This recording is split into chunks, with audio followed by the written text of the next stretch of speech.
Think back to your childhood for a second. Do you remember those warm summer nights when the backyard was full of tiny, floating green lights? It felt like absolute magic. But look around you tonight. When was the last time you actually saw a firefly? If you feel like they've completely vanished from your neighborhood, you're not crazy and you're not just imagining things. Today, we're going to look at the real science behind why these little bugs are disappearing. Let's break down what's actually happening. First, we need to understand how fireflies work. That glowing light in their belly. It's a flawless chemical reaction. They combine a compound called luciferin with oxygen and it creates a cold light, meaning it glows beautifully without getting hot at all. But here's the thing, they aren't turning on those lights to see where they're going. That glow is actually their version of a dating app. When night falls, the male fireflies fly around flashing a specific rhythm. The females sit quietly in the grass, watching the show. If a female likes what she sees, she flashes back to say, "Hey, I'm over here." This silent conversation of light is the only way they find a mate and keep their species alive. And this brings us to their biggest enemy, light pollution. Our modern world is obsessed with bright lights, LED street lampies, glowing billboards, and porch lights that stay on 24/7s.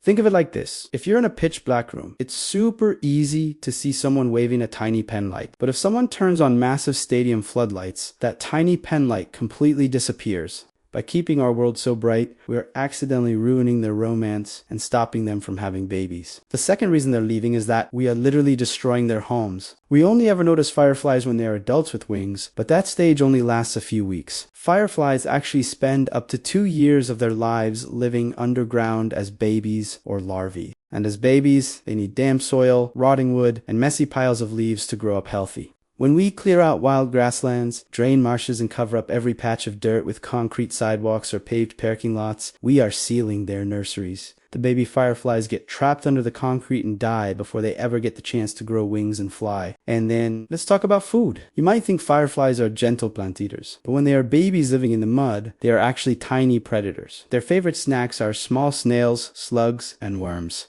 But humans today love perfectly clean, manicured lawns. The moment we see a bug or a snail on our grass, we spray heavy chemical pesticides or weed killers to get rid of them. A study showed that these chemicals create a ghost town in the soil. They either poison the baby fireflies directly, or they kill off all the snails and worms. With no food left, the remaining fireflies simply starve to death. So, what's the takeaway here? In science, fireflies are known as bioindicators. Think of them as nature's report card. If fireflies disappear from your neighborhood, it's nature's way of saying, "Hey, your nights are too bright, your soil's too toxic, and you've covered up too much dirt with concrete." Losing fireflies isn't just about losing a pretty childhood memory. It's a warning sign that our local environment is out of balance. But the good news is, we can help them by doing simple things like turning off our porch lights when we don't need them, leaving a little bit of wild grass in our gardens, and ditching chemical pesticides. We can invite the magic back. Let's make sure the lights don't go out on the fireflies for good. Thank you.